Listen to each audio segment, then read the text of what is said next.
conduct करती हैं। BA प्रथम वर्ष, BCom, MA, MCom प्रथम वर्ष की नवागंतुक छात्राओं के लिए ओरिएंटेशन प्रोग्राम आयोजित है। इसी के साथ कार्यक्रम में शासन द्वारा चलाए जा रहे प्रदेश में महिलाओं, बालिकाओं की सुरक्षा, सम्मान एवं स्वावलंबन हेतु शारदीय नवरात्र के पर्व पर मिशन शक्ति के विशेष अभियान फेज 4 से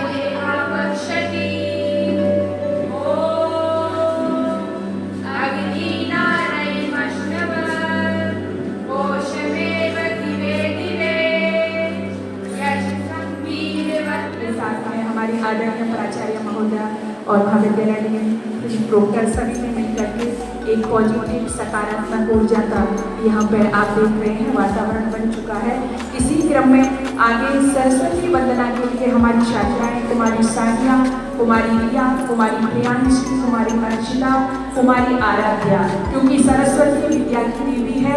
भरतहरि जी कहते हैं विद्या विहीन पशु, विद्या से विहीन मनुष्य पशु के समान है। तो वो विद्या हमारे जीवन में आनी चाहिए और उसी के लिए हम स्कूल में महाविद्यालय में आते हैं। तो वो विद्या की देवी सरस्वती देवी जिसकी हम प्रार्थना करते हैं।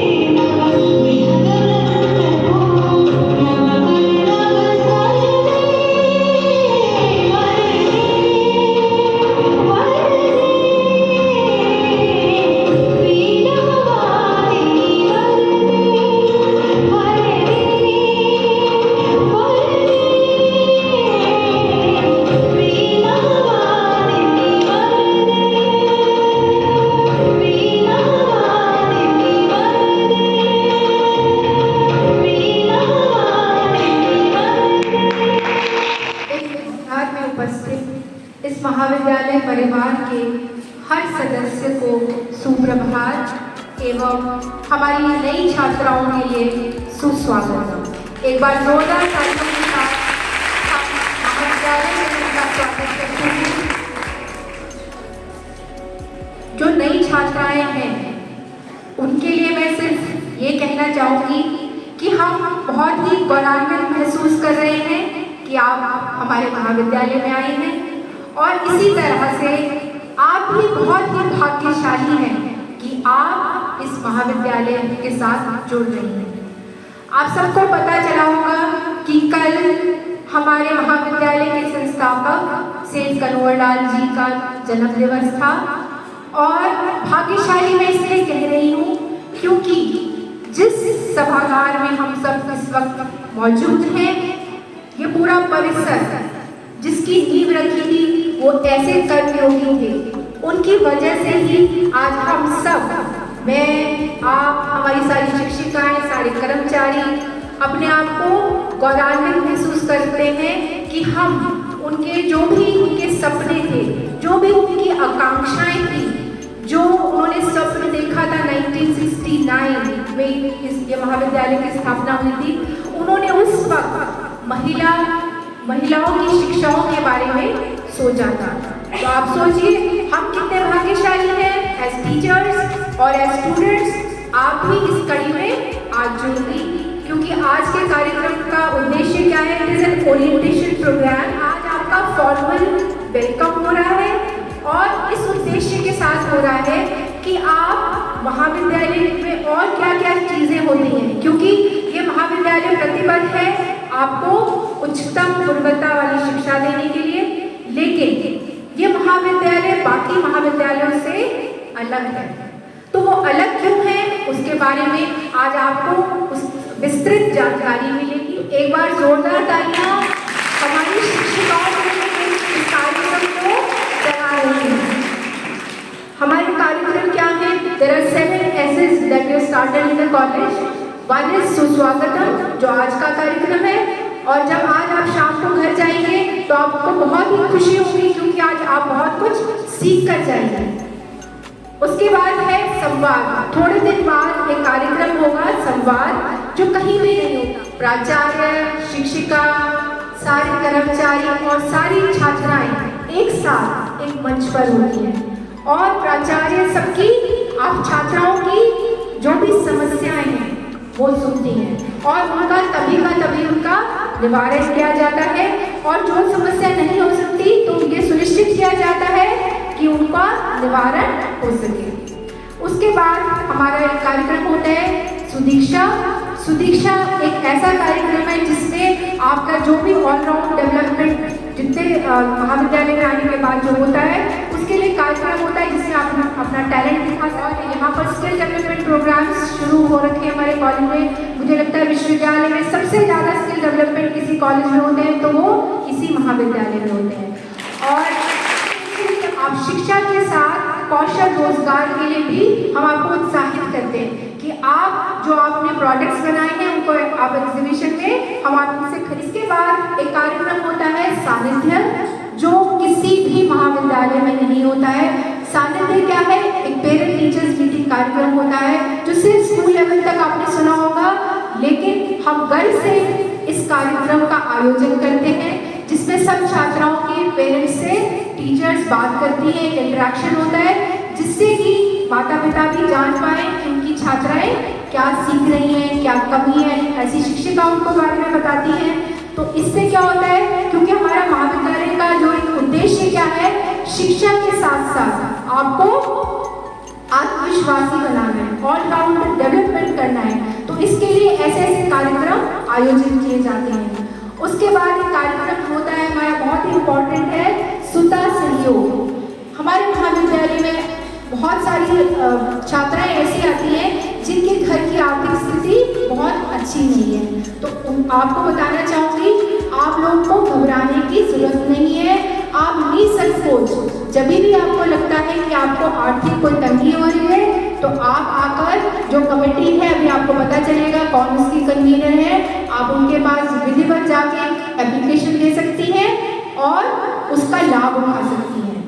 और स्टूडेंट्स को कॉलेज में लाने के लिए, प्रेरित करने के लिए एक कार्यक्रम एक और है, वो क्या है, सर्वश्रेष्ठ उपस्थिति सराहना। जो छात्राएं अपनी क्लास में मैक्सिमम अटेंडेंस लेके आएंगी उनको 15 अगस्त पर सम्मानित किया जाएगा। तो मुझे लगता है आप सब क्या करेंगे, इन सारे कार्यक्रमों का लाभ उठाएंगे और एक हेल्दी कंपटीशन होगा कि सर्वश्रेष्ठ उपस्थिति पुरस्कार मुझे मिलना चाहिए। पता चला हम ही परेशान हो जाएंगे बच्चों को एक साथ कैसे दे सकते हैं, ऐसा भी हो सकता है सबकी 100%। तो आप मेरे को आज प्रॉमिस करेंगे कि आप कोशिश करेंगे कि आप महाविद्यालय ज़्यादा से ज़्यादा, आपकी जिंदगी का ये जो नया अध्याय शुरू हुआ है इसका जो प्रथम प्रश्न है वो क्या है, बिल्कुल ब्लैंक है, ब्लैंक है ना। और उसको लिखने का पेन किसके पास है, आपके पास है। तो आप एक ऐसी कहानी लिखिए जो युगों युगों तक दुनिया याद करेगी। और शुभाशीष आप सबको, धन्यवाद, जय हिंद, जय भारत। कुछ छात्राओं को महाविद्यालय में विद्यमान विभिन्न समितियों के समन्वय द्वारा समितियों का परिचय देते हुए उनके उद्देश्यों से औपचारिक तौर पर अवगत कराया जाएगा, जिससे कि छात्राएं भविष्य में इन समितियों का लाभ उठाकर अपनी शंकाओं का समाधान कर सकें।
होते हैं तो क्या वो बच्चे भी स्कॉलरशिप का फायदा उठा सकते हैं? नहीं, जिनके माता या पिता सरकारी सेवा में, वो स्कॉलरशिप का फायदा तो नहीं उठा सकते। अच्छा, तो फिर तुम्हारे पास कोई पर्चा है क्या? अरे हाँ, मुझे ये पर्चा मिला है, जरा देख कर बताना, मेरे कुछ समझ नहीं आ रहा। तुमसे पढ़ती नहीं हो तो चलो देखो, इसके नियम बहुत आसान है। सबसे पहले सामान्य वर्ग, पिछड़ा वर्ग या अल्पसंख्यक, उनके माता पिता की अधिकतम सालाना आय अगर 2 लाख रुपए स्कॉलरशिप मिल सकती। और वैसे अधिकतम होनी कितनी चाहिए? अधिकतम 2 लाख होनी चाहिए। और SC/ST के माता पिता की अधिकतम आय 2.5 लाख। अच्छा राशिनी, एक बात पूछनी थी। मैंने सुना है कॉलेजों में बच्चों की बैग बहुत आती है। मान लो कि अगर मेरी आ गई तो मैं स्कॉलरशिप का फायदा उठा पाऊंगी या नहीं? अगर कॉलेजों में बच्चों की बैक आएगी, वो एक्स स्टूडेंट हो जाएंगे या फेल हो जाएंगे, तो उन्हें कोई स्कॉलरशिप नहीं मिलेगी। और तुम जरा ढंग से पढ़ाई करो, कॉलेज आया करो, बैक के बारे में मत सोचो। अच्छा, वैसे स्कॉलरशिप देश है? स्कॉलरशिप सरकार दे रही है। सरकार दे रही है? अरे वाह, एक बार स्कॉलरशिप का फायदा उठा लूं मैं, फिर तो कॉलेज आऊं या ना आऊं, सरकार कौन सा आके देख रही है। अरे सुना नहीं, योगी जी की डबल इंजन की सरकार है। आजकल सरकार के 6 आंख हो गई है, 2 यहाँ, 2 यहाँ, 1 यहाँ और 1 यहाँ। देखते हैं। और अब तुम्हें पता है, अब 75% अटेंडेंस लेनी बहुत ज्यादा जरूरी हो गई है। अगर नहीं आएगी अटेंडेंस लेनी तो फिर फॉर्म कैंसिल, 1 रुपया नहीं मिलेगा तुम्हें। हे भगवान, यानी मुझे रोज रोज कॉलेज आना पड़ेगा? बिल्कुल। अरे बाबा, अच्छा जी, ये तो बताओ आप मुझे कि ये स्कॉलरशिप फॉर्म में क्या क्या डॉक्यूमेंट्स यूज होंगे? हाँ, ये अच्छी सवाल पूछा तुमने। अब ध्यान से सुनो, सभी लोग सुनिए। स्कॉलरशिप के फॉर्म में जो डॉक्यूमेंट्स लगते हैं वो 2 सेट में लगते हैं। अच्छा, कौन कौन से? अच्छे से बताना, मेरी ना जरा मेमोरी बहुत कमजोर है। सुनोगी तभी तो पता चलेगा। ध्यान से सुनो। सबसे पहले आता है छात्रवृत्ति फॉर्म। फिर आपके जितने भी सेट हैं उसमें आपको मोबाइल नंबर डालना है। और फिर सुन तो लो, और कोशिश करना कि आपका पर्सनल मोबाइल नंबर हो, ठीक है? फिर आपके आधार कार्ड की फोटोकॉपी लगती है। बस इतना ही? नहीं मिलेगी तुम्हें, तुम ढंग से नहीं सुनोगे। फिर आधार कार्ड की फोटोकॉपी लगती है। फिर लगती है हाई स्कूल इंटर की मार्कशीट की फोटोकॉपी। और अगर आप स्नातक में हैं तो आपकी उसकी फोटोकॉपी लगेगी मार्कशीट की। साथ के साथ बोलो मत, सुनो, प्रवेश के समय जो फीस की रसीद है उसकी आपकी फोटोकॉपी लगेगी। साथ के साथ आय प्रमाण पत्र और जाति प्रमाण पत्र की फोटोकॉपी। अच्छा, अब मैंने ये सब तो कर लिया है, अब इन्हें जमा कहाँ करूँ? हाँ, ये जमा होंगे। सबसे पहले आपको सब इकट्ठे करके ऑफलाइन देने उमेश सर के पास कार्यालय में, और उसके बाद ऑनलाइन देने। ऑनलाइन? भैया हमसे नहीं आता ऑनलाइन। अरे बहन, आजकल तो ऑनलाइन का जमाना है, ऑनलाइन तो देखनी पड़ेगी। अच्छा, मैं प्रक्रिया बताऊँ तुम्हें? बिल्कुल ठीक, ध्यान से सुनो। जितने भी आपके डॉक्यूमेंट्स होंगे उन सबको आपको स्कैन करना है और उसकी PDF बनानी है। आपके छात्रवृत्ति फॉर्म में आपको मोबाइल नंबर अपना मेंशन करना है और उसके बाद उसे कॉलेज की मेल ID पर सेंड कर देना। Mail ID? कौन सी मेल ID? रुको मैं बताऊँ। मेल ID है scholarshipkarnoverlal@tg@gmail.com। अच्छा, अब ये सब तो हमने कर लिया है, अब इन्हें कहाँ जमा करें? ऑनलाइन और ऑफलाइन जमा करो। अब तुम्हें एक और काम की बात बताती हूँ। बिल्कुल। तुम्हारे जितने भी डॉक्यूमेंट्स हैं, आय प्रमाण पत्र है, आधार कार्ड है, उसके अलावा जितने भी डॉक्यूमेंट्स हैं उसमें आपकी डिटेल्स सेव होनी चाहिए। अब तुम सोच लो कि कैसी डिटेल्स? नाम है, तुम्हारा डेट ऑफ बर्थ है, माता पिता का नाम है, ये सब सेव होना चाहिए। और आपको आपका जो स्कॉलरशिप फॉर्म है उस पे भी वही चीजें आपको मेंशन करनी है। यानी कि मेरा आय प्रमाण पत्र, आधार कार्ड, मार्कशीट, सब में मेरी नाम।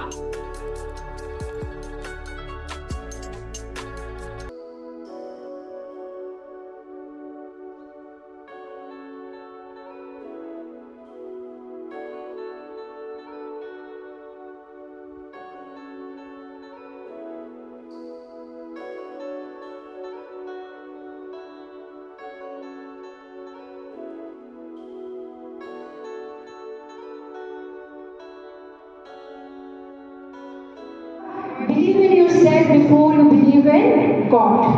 तो आप भगवान को भी तब माने जब आप खुद अपने आप कितनी भी पूजा कर लीजिए, जब तक वो आप अंदर नहीं लेके आएंगे कि नहीं मैं कर सकती हूँ, मैं कर सकता हूँ, आप जिंदगी में कुछ भी नहीं कर सकते। आपको क्या करना चाहिए, और बहुत ऊंचे ऊंचे, अभी सपना है ना, सपना है, तो ये सपना क्या कह रही है, हम सबको सपने देखने चाहिए। कैसे सपने देखने चाहिए, बड़े बड़े सपने देखने चाहिए, लेकिन ख्याली पुलाव के साथ नहीं, हमें पूरी मेहनत के साथ करना चाहिए उस काम के लिए, उस उद्देश्य के लिए जो हम सोचते हैं, तभी हम अपने लक्ष्य को प्राप्त कर सकते हैं।